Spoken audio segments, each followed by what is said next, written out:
Salve Maria, caríssimos irmãos, caríssimos amigos, é uma vez mais uma grande alegria de estar convosco para podermos meditar no Evangelho Dominical neste 27º domingo do Tempo Comum. Eu sou o Padre Jorge Filipe, como todos sabem, tenho semanalmente esta imensa alegria de poder acompanhar-vos na leitura e na aplicação para as nossas vidas dos textos que a Santa Igreja nos oferece. Bom, e neste 27º domingo nós temos um Evangelho imediatamente consequente àquilo que escutámos na semana passada. Recordam-se que Nosso Senhor, por um lado, repreendia São João de ter impedido um homem que expulsava demónios em nome de Jesus, Nosso Senhor, e São João tinha tido ciúmes, não é? E os apóstolos tinham tido ciúmes do que acontecia ali, uma avareza espiritual, como dizíamos, e depois Nosso Senhor falava sobre o escândalo, o perigo do escândalo para aqueles que são frágeis, não só para as crianças, mas aqueles que são frágeis, que não aguentam situações que são de tropeço. Bom, Nosso Senhor, depois disso, vai para a Judeia e nós estamos agora a iniciar o 10º capítulo de São Marcos, nós estamos na Judeia, e vamos falar sobre um tema que é um tema, se há, de facto, temas importantes no Evangelho, todas as narrações evangélicas são importantes para qualquer pessoa, mas para uns às vezes toca mais tal assunto, para outros toca outro assunto, tal virtude, tal situação, etc. Enfim, o Evangelho é universal, é para todos, porque os mandamentos são para todos os homens e a Igreja, enfim, toca no coração de todos os homens das mais diversas formas. Mas o tema de hoje é um tema que é transversal a toda a sociedade e é o tema fundamental da sociedade, caríssimos irmãos. É o tema da família. A família é a célula base da sociedade. Ou seja, a família é aquela célula através da qual a sociedade vive e é aquela célula sem a qual a sociedade morre, a sociedade decompõe-se, a sociedade deteriora-se, a sociedade corrompe-se como um câncer. Então, para percebermos isto, basta ver que nós temos aqui, por exemplo, a nossa sociedade portuguesa, né? O povo português, temos o povo espanhol, aqui ao lado, temos o povo brasileiro, do outro lado do oceano, temos o povo, norte-americano, francês. Cada povo tem os seus costumes, tem os seus hábitos, tem a sua vida. Mas há algo que é comum, ou que ainda é comum, pelo menos assim, nos seus princípios que nós temos em mente, que é uma família. Pai, mãe e filhos. E isto é algo que faz parte de cada bairro, de cada região, de cada cidade, de cada distrito, de cada Estado federal, não sei, num país grande, enfim, é a célula básica. Imaginem só, por exemplo, que um corpo, um organismo, vamos dizer um corpo humano, que é constituído por bilhões e bilhões de células, não é? Tivesse em determinado momento, nós sabemos que as células foram feitas por Deus, numa determinada ordem, que são assim constituídas de acordo com o fim, ou seja, elas existem nessa ordem de acordo com uma finalidade que é para que o organismo possa realizar-se, enfim, conforme o fim ao qual foi chamado, não é? numa certa ordem estabelecida. Agora imaginemos que algumas dessas células, vamos dizer, por exemplo, 1 bilhão de células, porque nós temos tantos bilhões que era apenas uma parte das células, começasse a desviar-se do seu fim, ou seja, começasse a decompor-se, a desfazer-se, vamos dizer assim, que dentro da célula, uma parte da célula se desformar-se, ou seja, ela criava uma nova forma, ou até ela dividia-se e partes dessa célula iam ter com outra célula ficava com uns adendos, digamos assim, e as células então começavam a decompor-se, né? E a reproduzir-se e a viver de uma forma que não é aquela forma íntegra de uma verdadeira célula, né? Feita por Deus, feita conforme a natureza com que Deus fez as coisas. O que é que isso iria produzir no organismo? O organismo, em determinado momento, iria começar a ter reações que demonstrariam alguma coisa estranha, algo adverso, alguma doença. E isso, por exemplo, é o que se dá nas situações cancerígenas, né? Os cancros.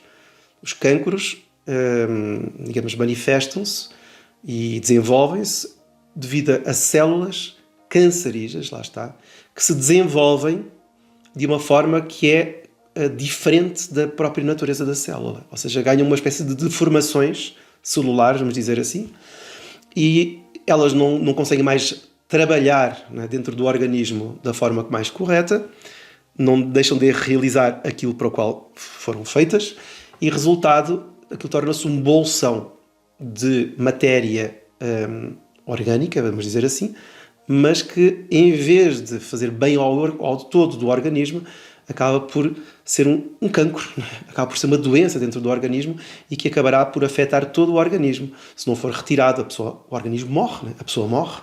Aquele cancro desenvolveu-se e tomou conta do seu todo. Ora, se há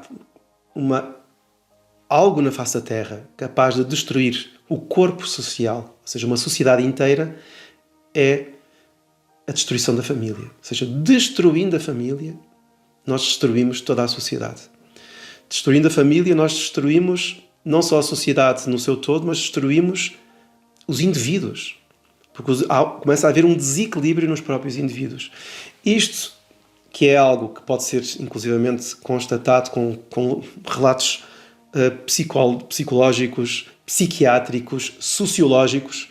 Nós vemos o mundo de hoje, os jovens de hoje, as crianças de hoje, o modo de se comportar, o modo de viver, tudo isto, toda a crise na qual nós vivemos é uma crise da família. Isto é uma coisa evidente, enfim, estou a dizer aqui o beabá, que toda a gente sabe. E, portanto, nós vemos, e isto é algo que os santos falaram, eu lembro do nosso fundador falar sobre isto. Se o demónio quiser destruir a sociedade, e ele quer transformar uma sociedade não à imagem de Deus, mas à imagem dos infernos, o melhor modo para ele destruir a sociedade será destruir a família. E infelizmente o demónio tem, como sabemos, agentes aqui na Terra que estão a fazer isso já em larga escala.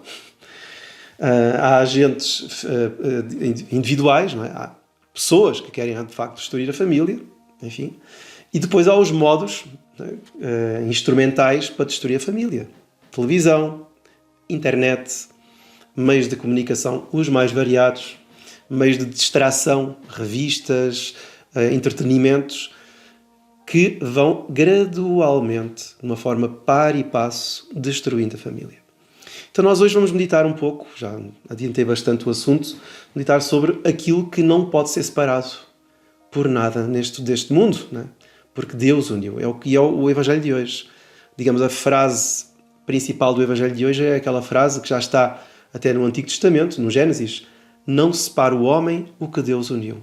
É o matrimónio, é o casamento. Que é célula, é a união vincular, digamos, para a família. É o casamento. O casamento dá-se e o homem não pode separar aquilo que foi unido por Deus. Portanto, o Evangelho de hoje, vamos só ler aqui um trecho.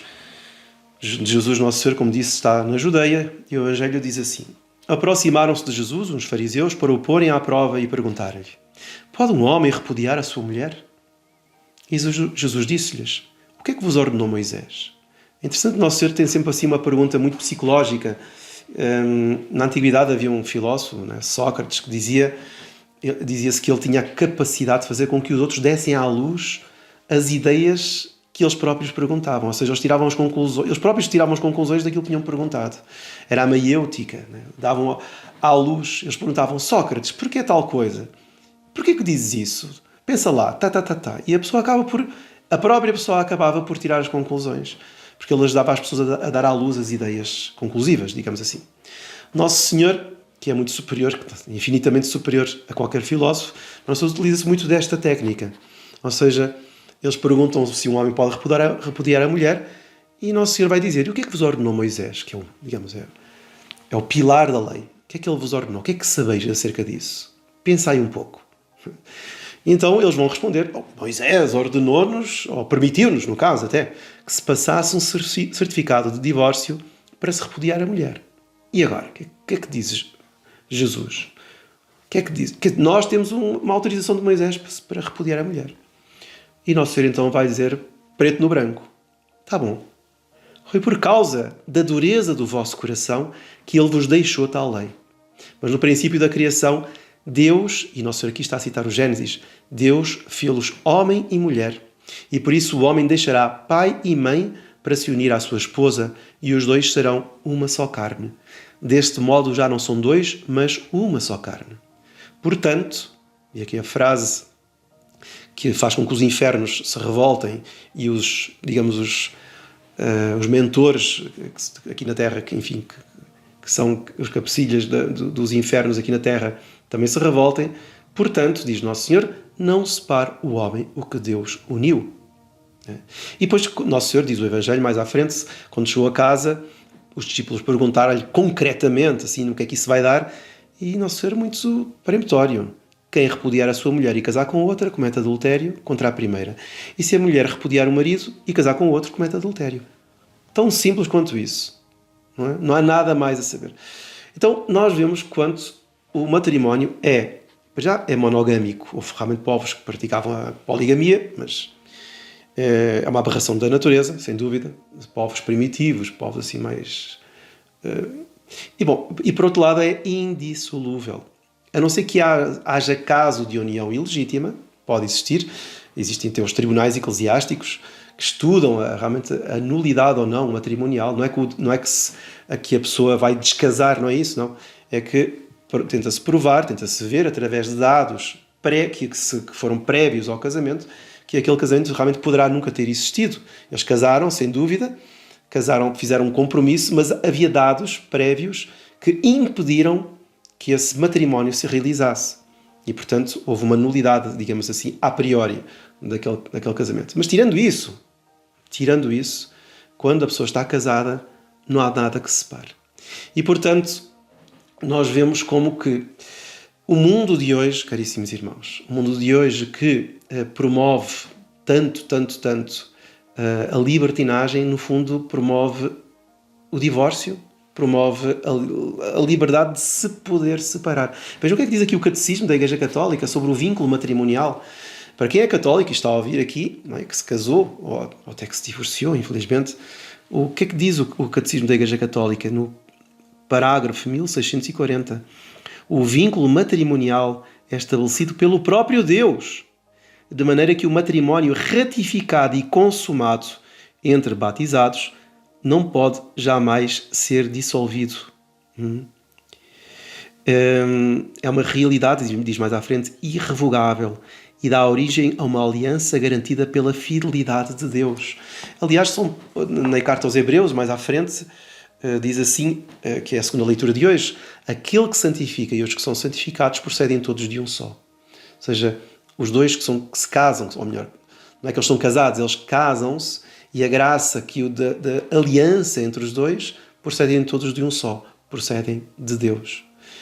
E, portanto, esta realidade do matrimónio é profundíssima. Mas o mundo de hoje, infelizmente, até com esta separação da Igreja do Estado, em 1911, houve a lei da separação da Igreja do Estado, a Igreja continuava com o matrimónio, indissolúvel, perene, mas o Estado disse, não, a partir de hoje as pessoas que se quiserem podem se divorciar.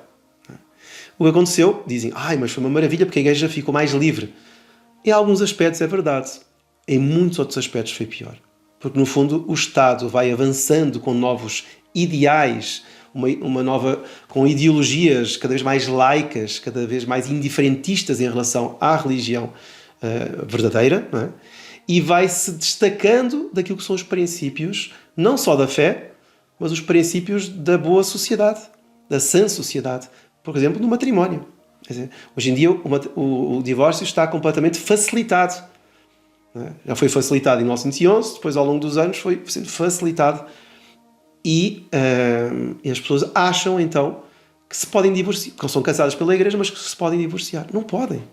Quer dizer, se a pessoa se divorcia, hoje em dia ainda mais com, coisas mais recentes, documentos recentes e aquelas ideias de que eu posso ter um discernimento, então eu vou discernir, eu fui casar pela Igreja.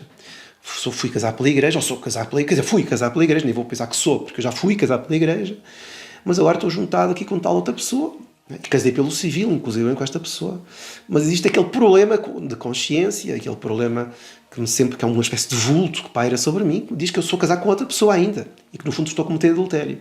Mas eu aqui estive a falar com uma série de pessoas, até pessoas muito dotas e muito sapienciais, e eles disseram, não, você procure fazer um grande discernimento. Vamos ficar aqui a discernir durante 2, 3 anos. E há gente que, infelizmente, depois de ter feito o tal discernimento, conseguiu mudar as leis de Deus. Da sua cabeça só, porque as leis de Deus não mudam. E então, infelizmente, há pessoas que hoje em dia vivem em união de facto, ou seja, em união de facto no sentido, são os recasados, com um discernimento que elas fizeram, que no fundo foi uma lei contrária à própria consciência e à ordem natural e sobrenatural das coisas, e então elas vivem com a consciência supostamente tranquila, mas vivem em pecado. Porque sempre vivem com uma pessoa cometendo permanentemente o adultério em relação ao primeiro cônjuge, ou à primeira cônjuge, pronto, enfim. Isto é uma coisa trágica. A Igreja, infelizmente, durante muitas e muitas décadas, ficou calada acerca disso. A Igreja, durante muito tempo, foi permissiva em relação às leis estatais, às leis governamentais, sobretudo cada vez mais da esquerda, que iam avançando com a possibilidade do divórcio, e, portanto, a situação chegou a este ponto, e agora querem-se dar novas soluções, permitindo recasamentos, permitindo discernimentos, bênçãos de alianças que não significam absolutamente nada, né? E a situação é esta, caríssimos irmãos. Nós estamos numa sociedade cada vez mais adversa ao casamento, à indissolubilidade matrimonial. E qual é a consequência? A consequência está à vista de todos. Crianças cada vez mais desequilibradas, crianças cada vez mais violentas, crianças cada vez mais desorientadas porque não sabem. Ainda recentemente uma criança dizia: o meu pai é este, mas aquilo não é o pai, aquilo é o padrasto. Mas a criança sabe que tem um pai, mas chama pai a este porque o outro pai sabe-se lá onde é que foi parar, não quer saber dela. Quer dizer, então as situações... E é natural que se as coisas a continuarem assim, a desagregação social, digamos, este cancro volumoso e generalizado, vai fazer com que a própria sociedade venha por água abaixo. Né? E haja cada vez mais desequilíbrios, distúrbios psicológicos, crimes, inclusivamente, crimes passionais. Porquê? Porque aquela ordem natural das coisas foi destruída. Para terminar, mas eu queria apenas mencionar aqui um ponto que me parece muito, mas muito importante e que tem a ver com o porquê destas coisas. Porquê que isto acontece? Bom, em primeiro lugar, porque muitas pessoas vão se casar e acham que é apenas um compromisso social. De facto, daqui a uns anos até pode ser que eu me separe. À partida, e nem sei se o seu casamento foi válido. Ou seja, até pode ser que tenha sido nulo, porque a pessoa nem tem consciência do que é que está a fazer no casamento. Mas há um ponto até mais grave, que é o seguinte, que é a corrupção dos costumes.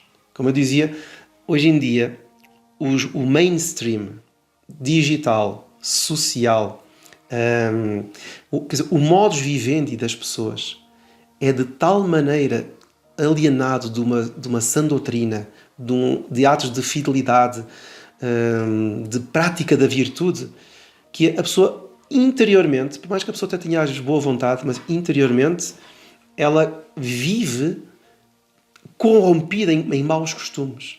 Porque a pessoa se chega a casa, o marido chega a casa, por exemplo, foi lá beber com os amigos, viu lá umas televisões, que tinha lá uns programas cheios de imoralidades, então já com o olhar já cometeu adultério, porque andou a ver coisas que não devia, não é? Depois chega a casa, ainda dá um beijinho na esposa, mas fora, enfim, fez umas coisas que não devia. Chega a casa, o que é que vai acontecer? Ele vai pegar no telemóvel à noite, antes de dormir, vai ver umas imoralidades, vai cometer mais adultérios pelo olhar, ou seja, aquelas infidelidades graduais, depois aquela indiferença ao problema que a esposa teve, ou a esposa em relação ao que o marido teve, aquele egoísmo de cada um, quer dizer, tudo isto, né, fomentado pela sociedade atual, vai fazendo com que os costumes, os hábitos internos da família vão desaparecendo e mais tarde a pessoa acaba por ter um pensamento completamente contrário ao pensamento da Igreja. Ela até cresceu na Igreja, fez a primeira comunhão, fez o crisma, mas chegou um momento em que a cabeça dela é a cabeça do mundo. Isso tem mais a ver com a Igreja. E, portanto, ela acha que pode divorciar-se porque, afinal de contas, não deixou de gostar, não gosto mais desta, agora vou atrás daquela. E, portanto, católicos, casais, sejam muito fiéis, sejam muito unidos e, sobretudo, tenham muitos filhos para que os filhos sejam o centro da atenção e o centro das preocupações, porque assim, pelo menos o mundo não solicita tanto para o mal e para a desagregação familiar. Bom, é hoje isto que queria dizer, um evangelho tão importante para nós. Vamos pedir a Nossa Senhora que proteja todas as famílias, todas aquelas que sobretudo estão com maiores dificuldades, e proteja todas as crianças deste tempo, desta sociedade. E que a bênção de Deus Todo-Poderoso, Pai, Filho e Espírito Santo, desça sobre vós e permaneça para sempre. Amém. Louvado seja nosso Senhor Jesus Cristo.